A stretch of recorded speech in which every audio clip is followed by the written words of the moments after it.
Hello everyone and welcome to WGBS TV Live, brought to you by supermanhomepage.com. Apologise for the quirky start to the show. We had a bit of technical issues there, but we're only 6-7 minutes late. So we hope to continue on, and hopefully everyone who was on that previous link for that feed will be able to come over across here and join us as we continue live for tonight's program, dated April 12th, 2021. My name is Steve Eunice. Joining me is my co-host, Mr. Michael Bailey. Hey, Mike. Hey, Steve. How you doing? I'm doing okay. Now that we're here. Yeah. Well, people are flowing in. They're slowly. Man. Yeah, it's always something. I mean, we can't go through April without Mixie fixing a few quirks and gremlins and putting, some spanners in there. So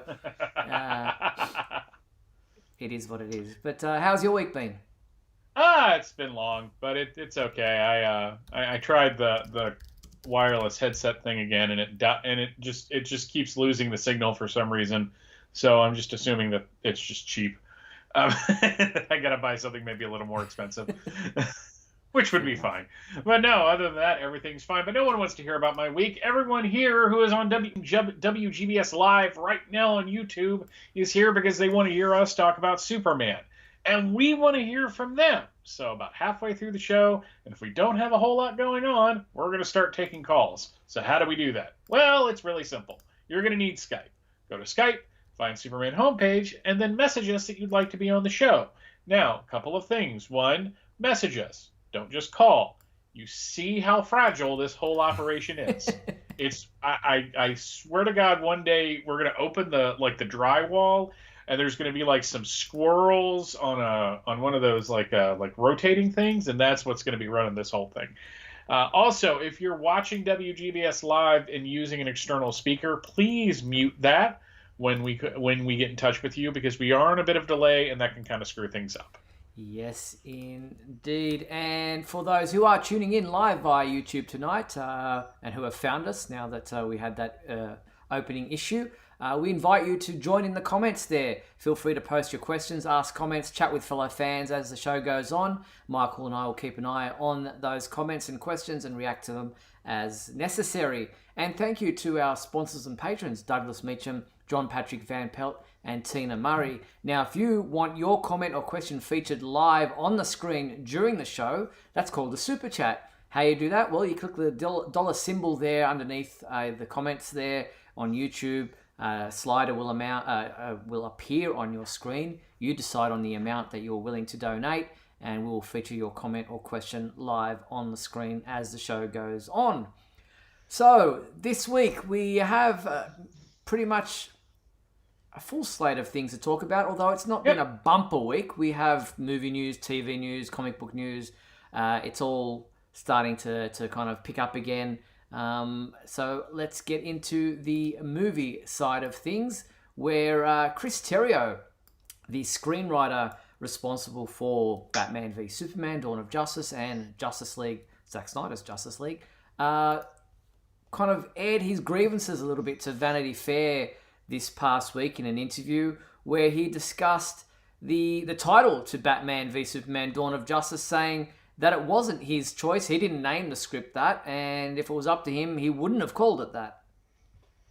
Yeah, that was a really interesting interview. As soon as I saw it, I sat down and read it. Luckily, I was on a lunch break, so I didn't have to not do my job to read it. Not that I have skipped work or gone to the back to watch trailers for things, because I'm responsible, and that's a lie. But no, that was one of the things that I was surprised at the most, because it seemed like something that he and Zack Snyder would do for this film. And the other thing that I found fascinating about this interview is that he's kind of putting all the blame of having Superman and Batman fight, and that being kind of a integral part of the movie, was just like, that's what the studio wanted, and then we had to construct a story around that. And I don't know if you really had to convince Zack Snyder too hard of having Batman and Superman fighting. He's a man that loves Dark Knight Returns, so that seems to be something that appeals that would appeal to him. But what it does show me is that feeling that I had, that it was so contrived to get them to that point, was basically because it wasn't the writer's idea. It was something he was handed and told and said, get to this point.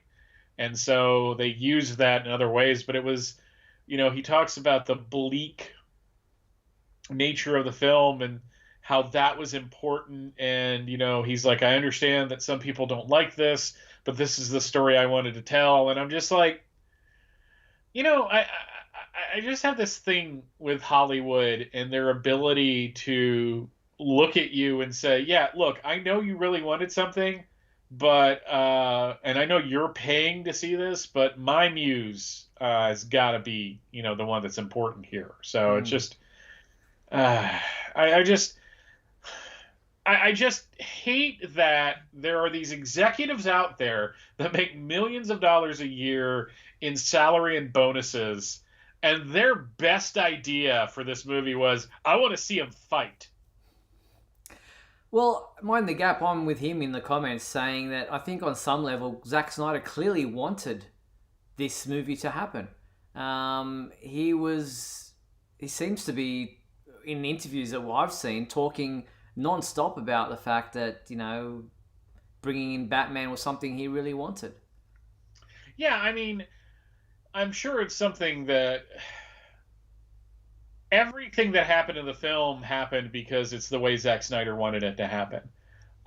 He talks about fights that Zack had to have with the studio, but I don't think it was really, just the idea of the film and having them fight and getting Batman in there probably appealed to him because he always strikes me as somebody who likes Batman better than Superman anyways. So it's just like, oh, great, now I get to play with Batman. And I get to bring the Batman that I see in my head to screen. So, yeah, it's so weird how Hollywood works. Warner Brothers just couldn't get it together. Like on any level. I know, it just seems like a kind of hodgepodge collection of people just throwing ideas and seeing what will stick and how can we write a script around it, and then they're surprised when it doesn't actually do well.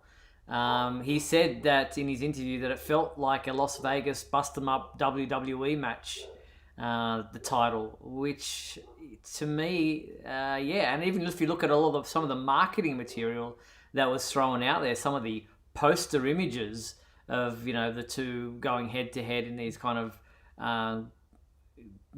graphic kind of t-shirts and things like that, it always seemed to be billed that way. Mm-hmm. Oh yeah, the marketing around this. The marketing around this film was definitely, getting these people to fight. I mean, the teaser trailer we saw was Batman turning on the bat signal, are all armored up Dark Knight Returns style, and Superman looming over him in the rain. I mean, from the jump, that's what they were going for, because for whatever reason, they believed that's what we wanted to see. I guess they found out the truth. So anyway, it's interesting to look back and get some of these thoughts and revelations, but I think we're all looking to move forward and continue on, and hopefully see something fresh and inspiring when it comes to whatever they're going to do next for Superman. Well, Zack Snyder's Justice League is still kicking along there on HBO Max. It didn't do as well as everyone had thought. It didn't even come in second, I believe, on HBO Max, and all the kind of ratings and streaming, kind of numbers that they put out there. I think it came in at third place behind Godzilla versus King Kong and Wonder Woman 1984, or was it something else that came in second? But it's still done pretty well. Don't get me wrong, but not the groundbreaking film that everyone. It's a 4-hour movie. Yeah, exactly. This requires investment. Indeed. In time. Indeed. That's the thing. I think that's probably hurt it a little bit, is that people are going, yeah, I do want to watch it, but I just don't have 4 hours at the moment to sit down and put aside for it. But the 4-hour soundtrack, or nearly 4 hours soundtrack, is coming out on 7 discs from Water Tower Music and Mondo. This will go on pre-sale this Wednesday, and if you're into the physical media side of things, which a lot of people still are because they still just don't trust the whole streaming thing and being able to digitally get access always to the things that you buy digitally. The 7-disc box set is there in all its glory. Again, black and white. Of course. I mean, it's just what this proves is like, yeah, vinyl's great and the sound quality is amazing. You need 7 discs to get this entire score onto it. Well, so it's just kind of fit in that they have 6 characters and then Darkseid as the images that kind of worked in nicely for them. But it's available as a 7-disc box set. You have in there limited edition collectible set featuring all 4 hours of Hulkenborg's score pressed across 7 discs with a laser etched B-side on the final disc, and housed in a beautiful black, white, and silver foil stamped box set. And there's the etched disc with the symbol for Darkseid. But will it be cool as the laser etched S's on the Superman 2 vinyl from 1981? That's the question. This is going to go for $200 US. Good Lord! I'm sorry. It's 7 discs. Than I thought it was going to be. I know it's 7 discs. This is why everyone who misses like old media. Yeah, I get it, but we're so much better off than we were because I don't have to flip the soundtrack 7 times to get through the whole thing. John's asking how long does it run for? Well, it's nearly 4 hours, as I just said, which is the length of the movie. So obviously there's not always music behind every bit of dialogue that's going on in the film, but there are the opening and ending credits. So yes, almost 4 hours across 7 discs. So there you go. Yeah. Mark Lack says he remembers that Superman 2 album, Michael. Mm-hmm. Yeah, I found it at a secondhand store. It's really interesting. You take it out, you hold it in the light, and all the little like the S symbol from Superman the movie, the silver one is like etched, like a bunch of them are etched on the vinyl itself. So nice, very nice. All right, let's move on to the TV side of things, where a new episode of Supergirl aired last Monday nights. No, Tuesday nights. Tuesday nights. Yes, sorry, I'm just losing track of time. It was titled A Few Good Women, and you reviewed this episode, but you didn't give it a very glowing review. 3 out of 5. Letdown for you. That trial of Lex was embarrassing to watch. I know that this isn't a realistic show. It's about, people from others coming to Earth and having powers and abilities far beyond those of mortal men. But it bothered me on 2 levels. One, that's not how trials work. I know that they're not going for like that Man of Steel realism, but still, that's not how trials work. And 2, this was all just to do Trump. I mean, really? That's what we're going for. We're doing Trump the year after he's like. Were they just assuming that he was going to be reelected, or are they doing it because he didn't get reelected and they feel it's like safer? But I don't want this story. I really don't. This is so disappointing that this is going to be their big thing with Lex for the final season of this show. John in the comments is asking a few questions. He says, how did Kara reunite with her father in the Phantom Zone? Did Jor-El put him in there in the first place? No, I think he said that he put himself in the Phantom Zone when he knew that the planet was about to explode as a last-ditched effort. Yeah. But, and then was unable to escape. He basically was the one that let Argo escape, and he was left on the planet in a last-ditch effort. He's like, well, I'll go into the Phantom Zone. And that just apparently went poorly for him. So, it just, again, looks nothing like the original Zor-El that they had with, pictures of, in previous seasons. But, they changed Allura as well. So I guess that makes sense. Yeah, and it's not the first time we've seen Zor-El, as far as like you say, is in images, but it's the first time we've seen a live action version of the character, isn't it? Or did they show him in? No, No, he was in Supergirl. he was. What, season one? Yeah, he was in the movie. No, I mean Yeah. in this TV series. Wasn't there like a photograph with him? Yeah, that's what I'm saying. It was an woman? image. Yeah. It wasn't. Yeah, He there was wasn't an a live image. action actor. Like Yeah. actually, yeah. So it's because that's a question that John had. Have we seen him prior to the pile? In 5 years, Supergirl's been on the air. Is this the first time they have showed her father prior to the pilot? I think it was in the pilot as far as an image there. Yeah. But yeah, so I don't think we've seen anything about Zor-El since then. I think they presumed that he was dead. Yeah.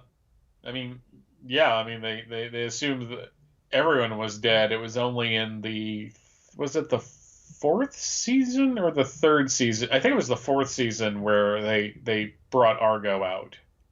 John's asking, how do you actually catch a Phantom in the Phantom Zone? Well, I guess we'll find out in the next episode when Zor-El and Kara attempt to do that. They're going to bring in the Ghostbusters. It's going to be the greatest crossover ever. You got to set the trap down. You've got to press the button. And the trap I looked into the trap, Steve. I'm doing all those for Venkman in the chat, by the way, because he's a huge Ghostbusters fan. Yeah. If you guys were part of the jury on Lex Luthor's trial, would you have voted him guilty or not guilty? Well, yeah. Of course we would have voted him guilty because, well, we've seen everything that he's done. You've got to remember that the people who are part of the, story and not part of Supergirl's friends don't know the full extent of what Lex Luthor has done. To the public, he still seems to be a bit of the philanthropist who has, done this and that and the other, that people would still think that he may be a good character, but I assume most people think that he's a bit dodgy.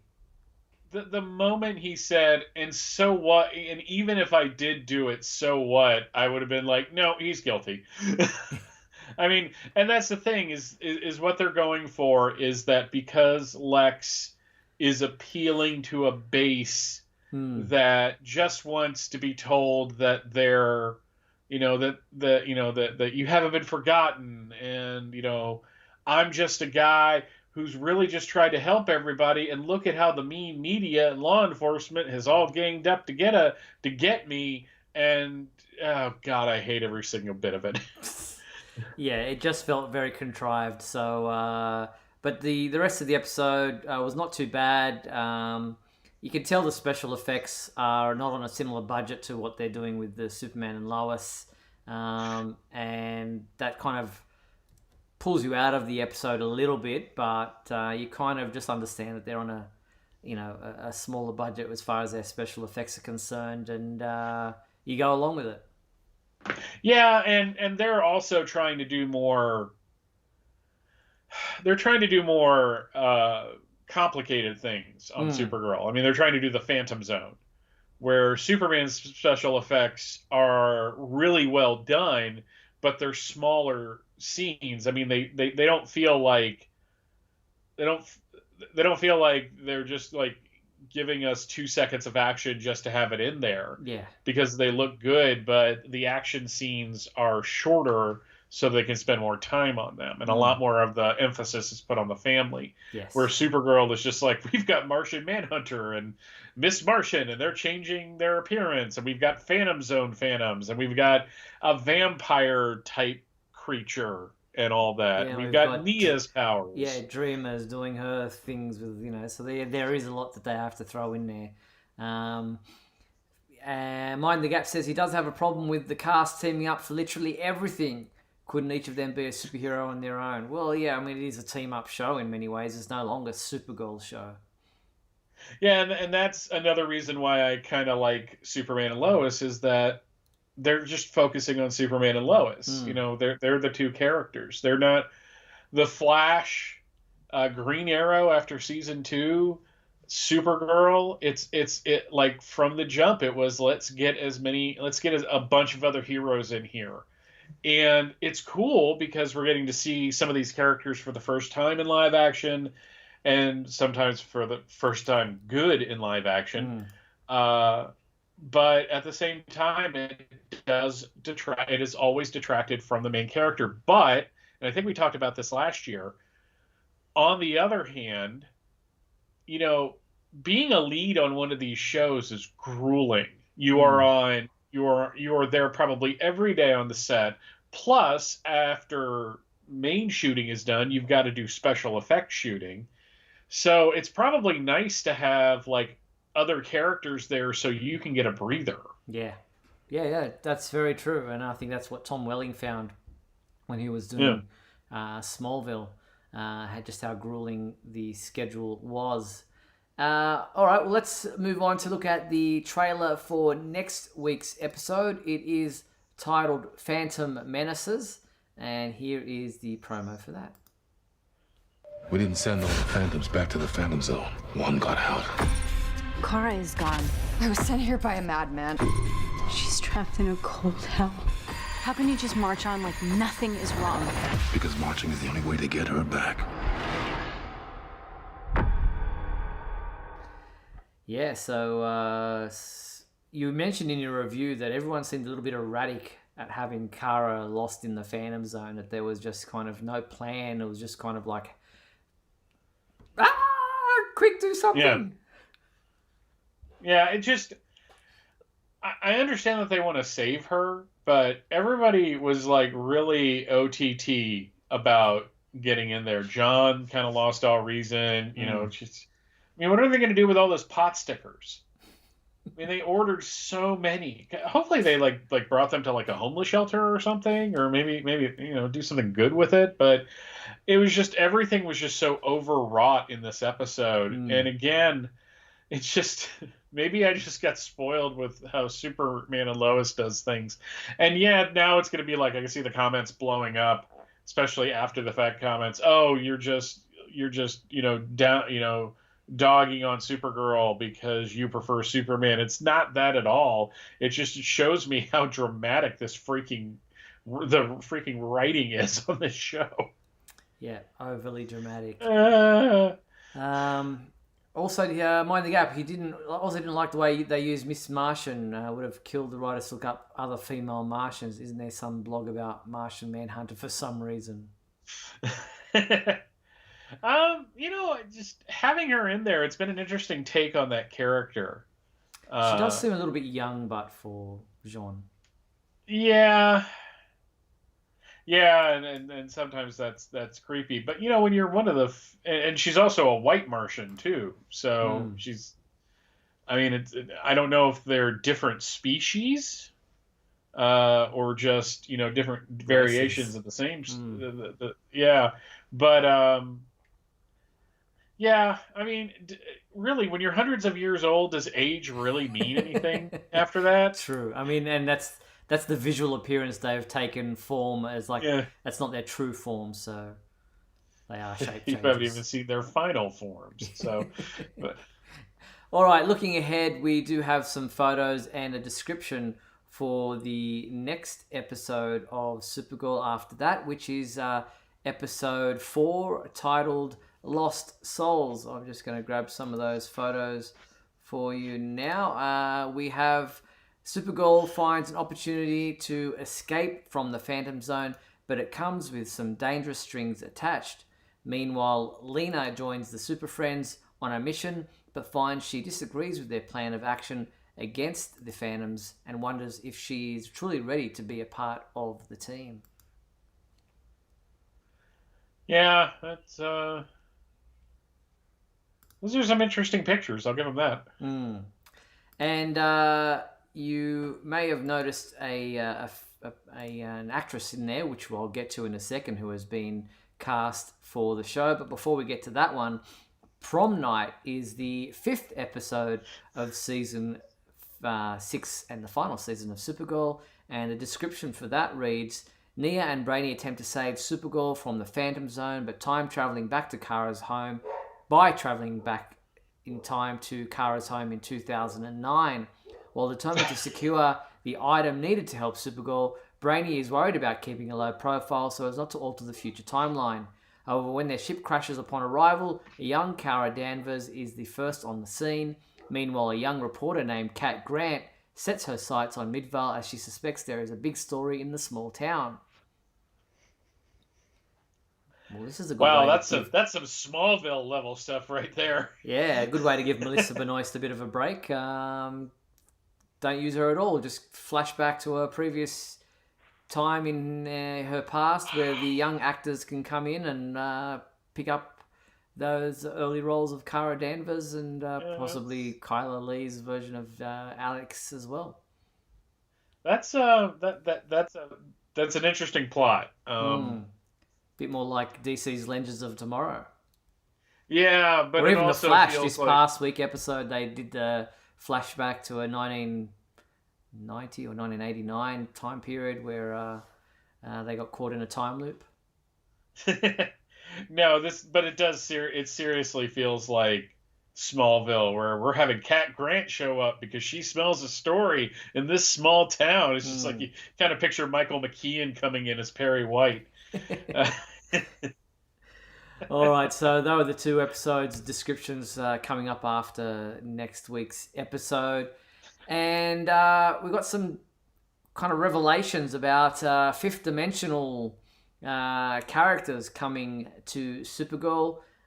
We had what's his name, Thomas Lennon, announcing via his TikTok and Instagram accounts that he's reprising his role as Mr. Mxyzptlk in an upcoming episode of Supergirl. John first asks, can we expect to hear some prom music in that episode? I don't Probably. know. What is prom music in 2009? Yes, I'm sure there is. So look, here's the quick video that actor Thomas Lennon posted revealing this return to playing Mxyzptlk. In your garden, you know that you can call me when you want, call me when you need, call me. So there you have it. Is he playing Mr. Mxyzptlk or Wolverine? I mean, that's some serious. No, I'm really glad. I liked him as Mr. Mxyzptlk. I really liked him in that role. Yeah, he was better than the previous actor who played the role in was Peter Gedio. No, Gedio. I don't know how you pronounce his name. And that felt more to how they wrote the character. Yeah.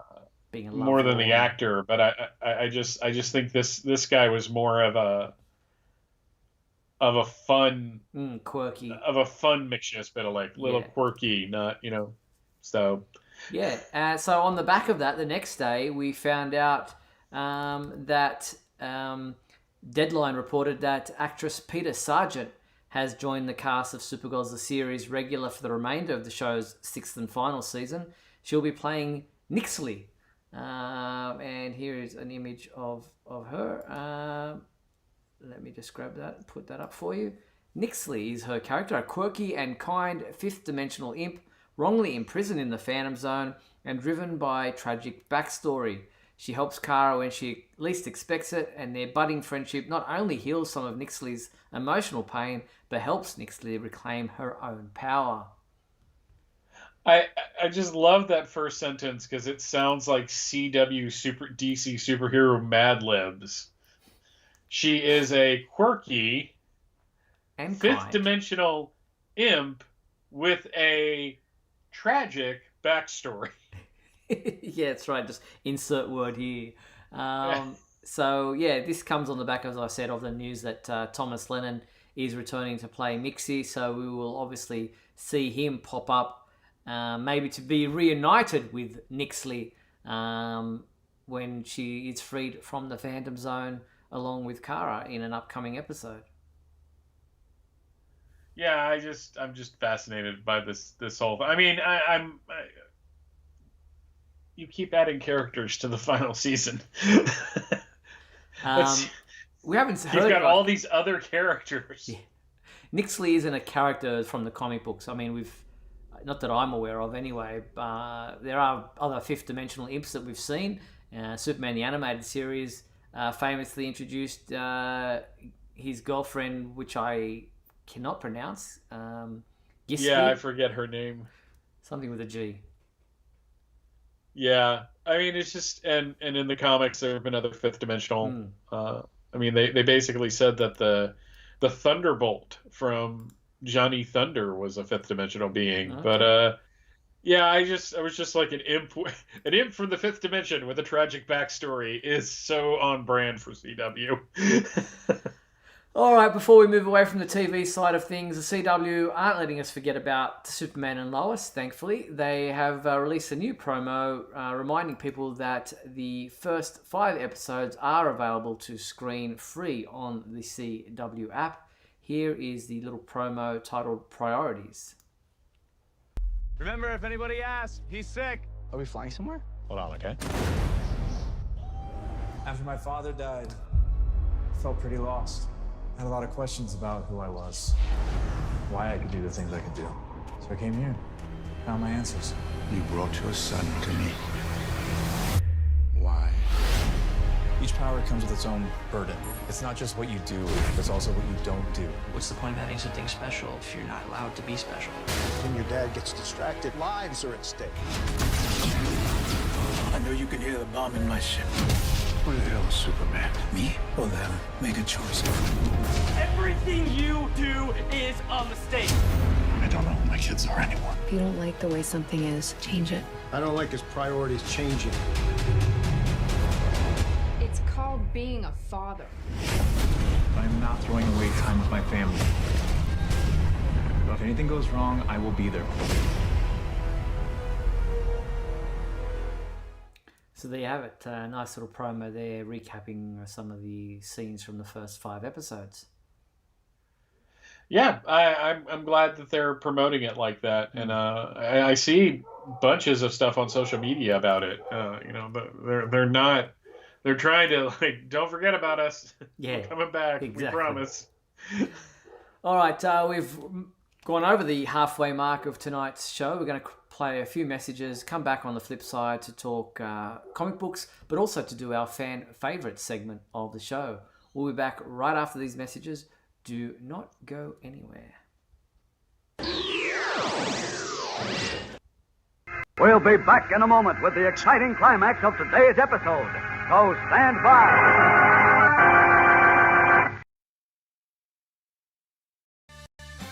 If you're enjoying WGBS TV Live, then please like and share this video with your family and friends. Also, if you'd like to subscribe to our YouTube channel, you can click on the bell to receive notifications whenever we post a new video. You can also join our YouTube membership program. Just click the join button below. Or you can become a patron and support our website by visiting patreon.com/Superman homepage.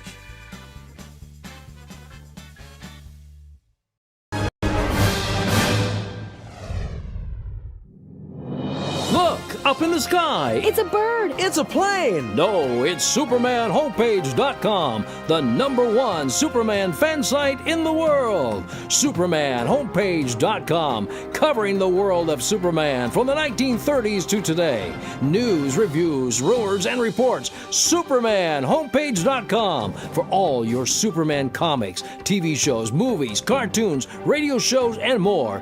Everything you ever wanted to know about the Man of Steel and more. SupermanHomepage.com. Thanks, Superman Homepage, for all the support over the years. I really appreciate it. I'm Matt Bomer, the voice of Superman and Superman Unbound, and this is the Superman Homepage. Right here on Superman Homepage. I'm freezing! Superman! Uh-oh, sounds like Lisa and Scott are trapped in the icy cave of that frosty-faced villain, Captain Cold. This is a job for Superman. My fast freeze zapper will freeze Superman forever. No way, Captain. Here, kids, my new Superman hot cocoa mix is the super tasting way to warm up. It's really sweet. And chocolatey. And see, Captain Cold can't take this warm reception. New Superman hot cocoa, the super tasting way to warm up. And we're back on WGBS TV Live. What are you smoking at? I was like, is it getting colder in your neck of the woods, Steve? Needed to have some ads for hot cocoa? It is actually. It's been like we're just getting into the beginning of autumn or fall, as you guys call it, and it's absolutely the temperature's just plummeted. It's like single figures. But anyway, I'll battle on. Holding on to the not boiling hot as much as I possibly can until it hits next month. So, all right, let's get into the fan favorite segment of our show. Here's our intro.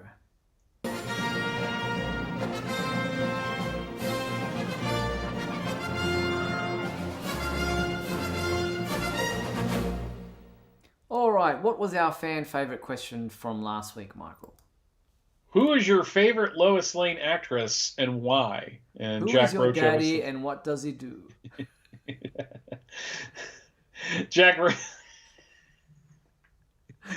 Why do you do these things to me, Steve? Jack, I'm trying to read Jack's comment. Jack Rocha wrote, no, it's fine.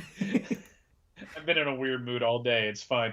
My favorite live-action Lois has to be the original Noelle Neal. She has lots of fun playing off Jack Larson's Jimmy Olsen, and she was one of the greatest champions of Lois and Superman throughout her life.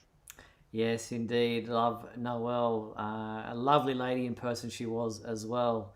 Yes. Steve Marshall wrote in. He said his favourite version of Lois Lane is Erica Durance. I thought she completely embodied the personality of my ideal Lois Lane to a T. I must admit, though, Bitsy Chulok is giving her a run for her money, and who knows how I'll feel in a couple of years. Well, thank you, Steve. Chase McAndrew wrote, "Hi, guys, long-time viewer, first-time emailing in. Yay! Sadly, I haven't been able to watch live in a few weeks since the show switched back to Mondays. And I sadly work nights then. I'll give two answers here. My favorite live-action Lois actress is Margot Kidder, and my favorite Lois voice actress is Dana Delaney. Probably two very common answers. But hey, those two were Lois to me as a kid, and they still are now. Have a great show." Thanks, Chase. Great to hear from you. It's always really nice to get a first-time respondent but a long-time listener, so thank you very much. Ryan Ignatius Pratt wrote in, "Choosing a favourite Lois Lane is a difficult choice for me as it really is a tie between Terry Hatcher and Erica Durance. But if I must choose one, I would go with Terry, since Lois and Clark is my favourite non-comics incarnation of the Superman mythos. It transformed me from an admirer of the Man of Steel into a true blue fan. In the show, Terry's Lois was placed on an equal level of importance as Clark himself. Terry was, of course, beautiful, but she also brought great intelligence, emotion, compassion, and humour to the role. Her Lois was one that made me believe that the character was truly that one unique soul that was capable of capturing the mind and heart of Krypton's last son, a true equal and partner for Earth's greatest hero."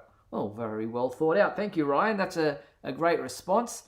Michael, who was your favourite?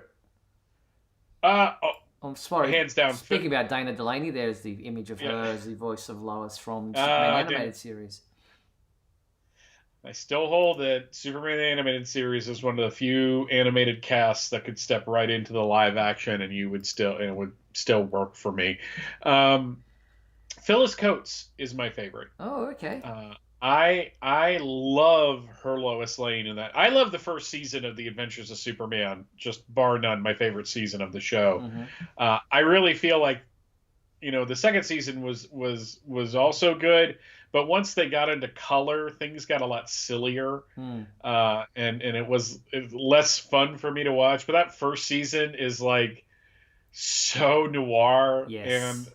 and Phyllis Coates as Lois, she just did not take anything off of anybody, and she got punched in the face at one point. Literally, the guy really hit her.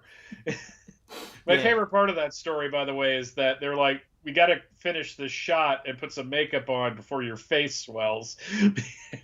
But I got to say, Margot Kidder was my first. I will always love her. Erica Durance actually really grew into that role on Smallville. And Bitsy has just been amazing. But no, Phyllis Coates for me, hands down. Yeah, very cool. My answer would be Erica Durance because I felt like she really embodied that role of what I was reading in the comic books at the time. There were so many. I mean, I love Noelle Neal as a person, so her Lois has a soft spot in my heart. But Yeah, you're right there with Phyllis Coates. She was right out of the golden age of comic books, just, not taking any crap from anybody, and especially Clark. Yeah, and just the way she just had more of a serious demeanor. Now, Noelle, because Noelle was more like your mom, really, and that was by design. Yes. They softened the show, and one of my favorite memories of going to Metropolis in 2008 was that morning we were all having breakfast. We were finishing up. There's like 3 or 4 of us left, and there she shows up and just sits with us. Yes. And it's just like, Lois Lane is having breakfast with us right now. I can't believe this is actually happening. I know. It was surreal. All right. Well, our new fan favorite question for this week is, what is your favorite Alex Ross Superman image? The great artist, painter, who has done some great imagery of Superman over the years. I thought this would be an interesting one because there are some great ones out there that are hard to pick from. So what is your favorite Alex Ross Superman image? Email us at info@supermanhomepage.com. Send your image in. Explain why it's your favorite, and we will show those next week when we return to the fan favorite segment of this show. It's going to be a good one. I think 2. I can think of 2 images right off the top of my head. So yeah, that's going to be interesting. And Alex Ross, I met him at Metropolis. Speaking of the Superman celebration, I think it was 2003. He wasn't there officially. He was there. Just kind of in the background with his 2 massive dogs, and I was in the car park at the Baymont Inn, and he's a big man. He's huge. Yeah, I've seen pictures of him, and he strikes me, and you hear that deep voice of his too. I mean, that kind of voice of God. So, and it's good to hear that he's a dog person too, because I recently finished up over the weekend. I just binged the 2nd season of Titans, so I finally got to see Superboy and Krypto. Yeah, and it's just like me was just like watching like the Titans just get beaten to within an inch of their lives, and I'm like, man, this fight choreography is great. Krypto gets hit with like a kryptonite net. I'm like, you leave that dog alone. So, indeed. All right, well, that's the fan favorite segment of our show. Get involved, and we will come back to that next week.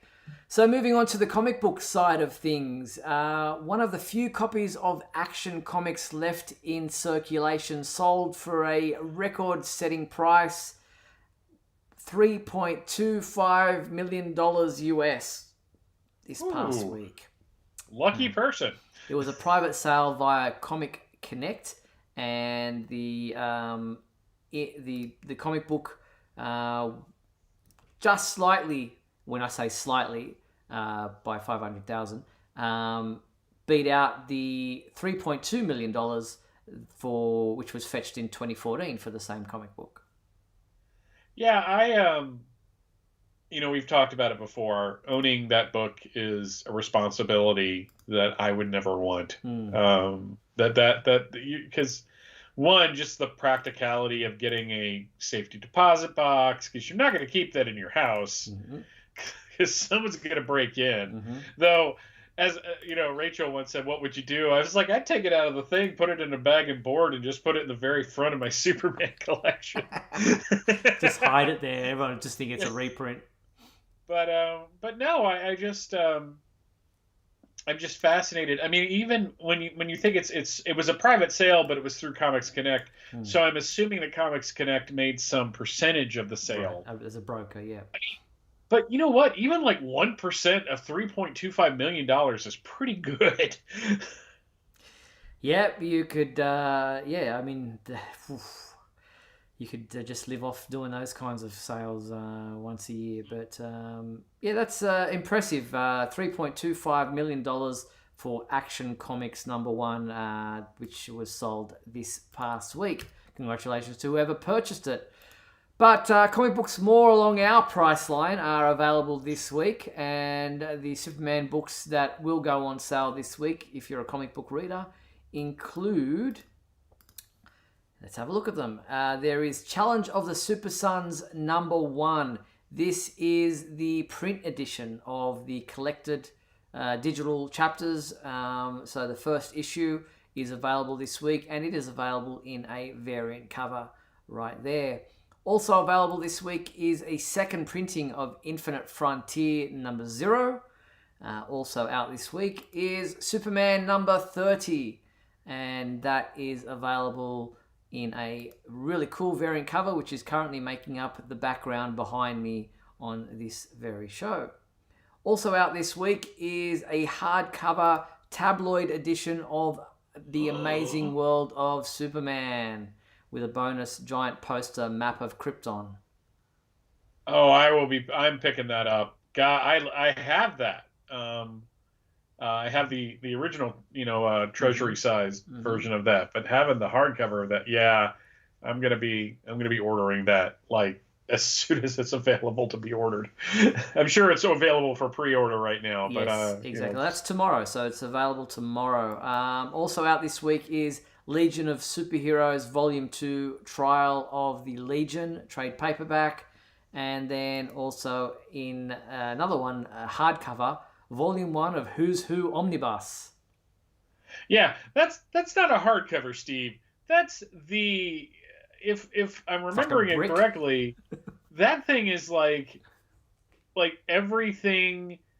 It's the original 26 issues plus the 5 issues of the Update 87 plus the 4 issues of Update 88.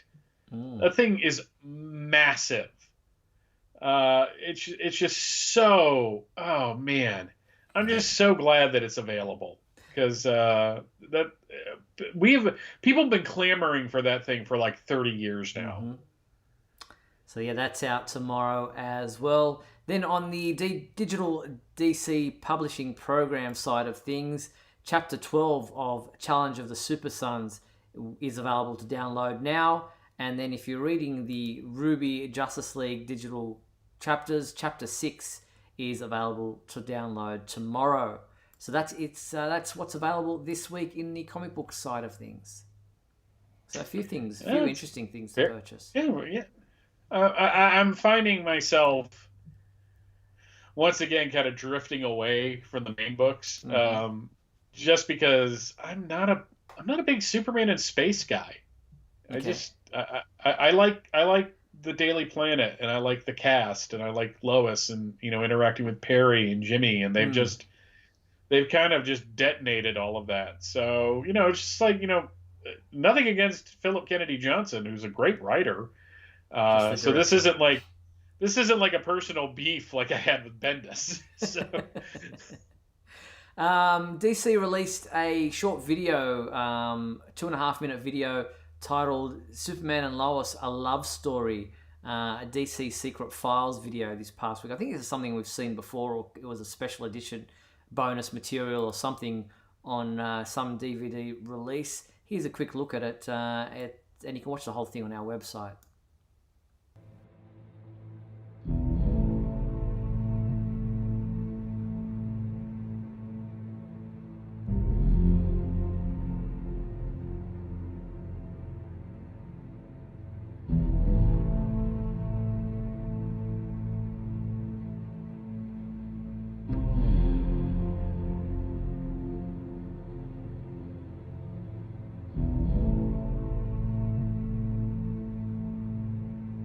Well, not much about Superman and Lois in that intro, but considering they're using the Man of Steel music there, I'm guessing it came out probably on the bonus material for Man of Steel. I'd have to double check that. It looked like some of that artwork was Ivan Reis artwork from the more recent stuff. No, I caught that. Like someone shared it like either on Twitter or on Facebook, and I was watching it, and I was just like, wow, this is actually really well done. Like I was impressed. I'm like, they need to do more of this. Indeed. And on the merchandise side of things, this is a really cool one. Entertainment Earth are now taking pre-orders for the Superman, the Mechanical Monsters 1941 deluxe box set from Mezco Toys. Now here is the imagery of this action figure box set. Now it includes 3 figures: a giant fire shooting robot, a quick change phone booth, and multi-level triple environmental diorama. You have this Superman Clark Kent figure, you got the telephone booth, you've got the giant robot from the animated Fleischer episode, you've got Lois Lane, the mechanical monster is there in all its glory, and the diorama has on one side is the House of Jewels storefront, and on the other side a 2-story diorama of the Mad Scientist Lab from the very first episode of the Fleischer cartoons. There's that one picture where Superman's breaking in and the robot and Lois are there. It looks like he's broken in on her having an affair with the robot. Like, Lois, how could you? Oh, that's funny. Now that that's a beautiful set. Yeah. I had like 3 people when the pre-order thing went live. I had like 3 people message me right away, and I am tempted because that Fleischer Superman, the Clark Kent's cool, but that Superman's a nice figure. Mm-hmm. So we've only got 2 minutes left. I don't think we really have time for This Week in History, but was there anything... We got the How to Draw Bizarro with Gustavo. Yeah, Gustavo Duarte. That's a short video that we can have a quick look at as well. Actually, it goes for like 23 minutes, but here's just a little bit of his How to Draw Bizarro DC Art Academy video from a couple of years back in a convention. Hello, happy Sunday, everybody. Welcome back to the DC booth. We are going to do another session of what we call the DC Art Academy. And what that is, negative to the positive. It was strange when I Bizarro gives you this really fun alternative look. Because, you always go to a comic book store and you get intimidated. You don't know what I can buy. So that's just a quick snip through the video that you can watch, 23 minutes of it, of him giving you How to Draw Bizarro Art Academy instruction. So there you have it. That is our show for this week. I want to thank everyone for watching tonight's episode of WGBS TV Live. I want to thank all those who went from that YouTube thing that we had a problem with and jumped onto this proper one that kind of went smoothly.